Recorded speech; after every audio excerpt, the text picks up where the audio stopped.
Allez, une petite récapitulation sur les deux premières questions. Je vous rappelle que l'objet de cet exercice, c'est de trouver toutes les solutions de l'équation différentielle notée 1, qui est y' moins 2y égale x exponentielle de x. La première question, on nous a proposé de résoudre l'équation sans second membre, qu'on a appelée l'équation 2. Vous vous rappelez, c'était y' moins 2y égale 0. Donc l'équation sans second membre, nous avons montré que les solutions de cette équation sans second membre, c'était toutes les fonctions qui s'écrivaient sous la forme k exponentielle de 2x avec k appartenant à R.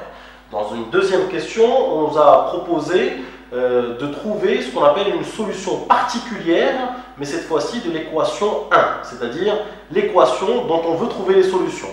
Et on a trouvé qu'une solution particulière, u de x, c'était moins x moins 1 exponentielle de x. C'est une solution particulière de 1, c'est-à-dire l'équation différentielle que l'on veut résoudre. Mais attention, c'est une solution particulière, c'est-à-dire ce n'est pas l'ensemble des solutions de l'équation 1. Nous avons juste trouvé une solution particulière. Alors maintenant, question 2 petit b, on nous propose de démontrer ce qu'on appelle une équivalence ici. Alors on nous dit soit v, une fonction dérivable sur R, donc v est une autre fonction, démontrer que cette fonction v est solution de 1, c'est-à-dire solution de cette équation différentielle, si et seulement si v moins u est solution de 2. Donc ici, on nous demande de démontrer ce qu'on appelle une équivalence. Une équivalence, si et seulement si, c'est une équivalence.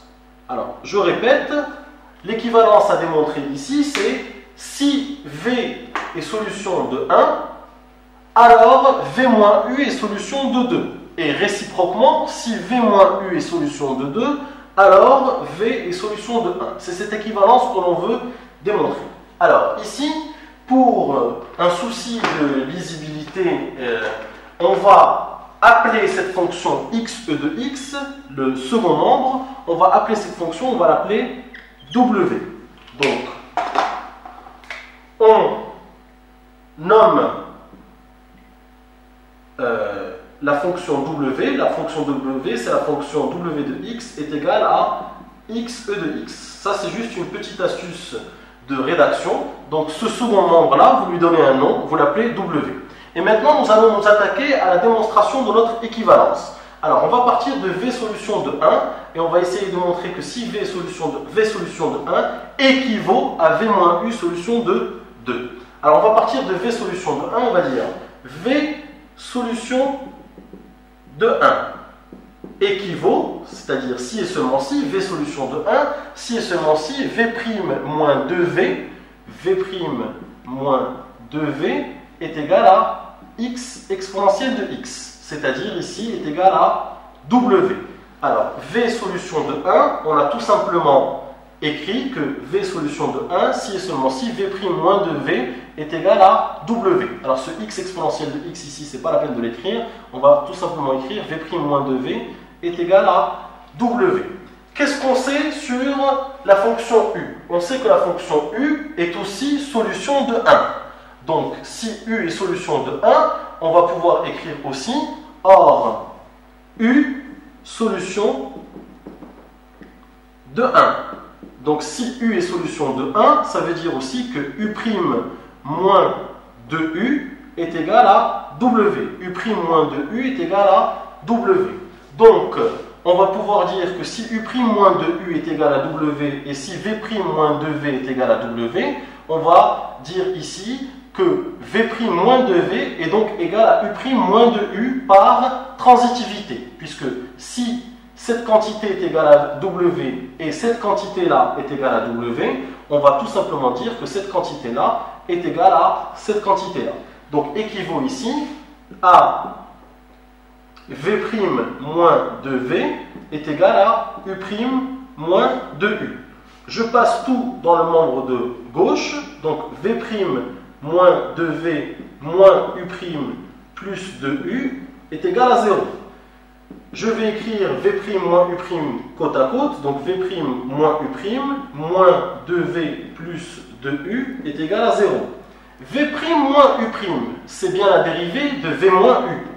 c'est donc V moins U le tout prime, puisque V' moins U', c'est V moins U le tout prime. Parce que si vous voulez dériver V moins U le tout prime, ça va donner tout simplement V' moins U'. Et ici, je vais tout simplement factoriser par 2, donc 2 facteurs de U moins V. Ou alors, je vais factoriser par moins 2, donc moins 2 facteurs de V moins U est égal à 0. Et ici, regardez ce qu'on vient de faire apparaître. On vient de faire apparaître tout simplement que la fonction V moins U, regardez, V moins U est solution de l'équation 1. L'équation 1, c'était l'équation 2, pardon. L'équation 2, c'était l'équation sans second membre. Donc, vous voyez bien qu'ici, V moins U, le tout prime, moins 2, V moins U est égal à 0. Donc, on peut dire que V moins U est solution de l'équation 2, qui est l'équation sans second membre. Donc, nous venons de montrer ici que V moins U est solution de l'équation 2. Est-ce que nous avons montré notre équivalence? Oui, nous avons dit que si V est solution de 1, on est bien parti de V solution de 1. V solution de 1, c'est ça. Et nous sommes arrivés à montrer que V moins U est solution de 2 par une équivalence. L'astuce ici, c'est de noter ce second membre-là, vous le notez W, et vous savez que U, la fonction U, rappelez-vous, la fonction U était solution, c'était la solution particulière de l'équation 1. U, c'était la solution particulière de l'équation 1. Donc il ne faut surtout pas oublier ce qu'on a démontré à la deuxième question. Vous vous rappelez? La deuxième question, petit a, on a montré que U c'est la solution particulière. Donc si c'est la solution particulière, c'est donc bien la solution de l'équation, cette équation-là, l'équation 1. Alors si U est solution de l'équation 1, on peut dire que U' moins 2U est égal à W. Et si V est solution de l'équation 1, on peut aussi dire que V' moins 2V est égal à W. Donc vous voyez ici, on a un W là et un W là. Donc on peut dire que par transitivité, V' moins 2V est égal à U' moins 2U. C'est ce que nous avons écrit ici. On passe tout dans le membre de gauche et on met V' moins U' côte à côte, moins 2V plus 2U. On remarque que V moins U, le tout prime, c'est V' moins U'. Donc ce V' moins U', on peut écrire que c'est V moins U, le tout prime. Et ici, on factorise par moins 2. Et par simple lecture de cette équation, on est arrivé à montrer que finalement, V moins U est solution de l'équation sans second membre, qui était l'équation 2. Vous voyez, V moins U' moins 2 V moins U est égal à 0. C'est-à-dire que la dérivée de cette fonction moins 2 fois cette fonction est égale à 0. Ça veut donc dire que V moins U est solution de l'équation 2. Voilà pour cette question très importante qu'il faut bien maîtriser. Je vous conseille de vous concentrer et de bien comprendre l'enchaînement des questions pour ce raisonnement, pour bien comprendre que si V est solution de 1, alors V moins U est solution de 2 et réciproquement, puisque nous venons de démontrer une équivalence. Voilà pour cette question. N'oublie pas de t'abonner à ma chaîne YouTube en cliquant sur s'abonner et bien sûr de t'inscrire sur kifflesmaths.com.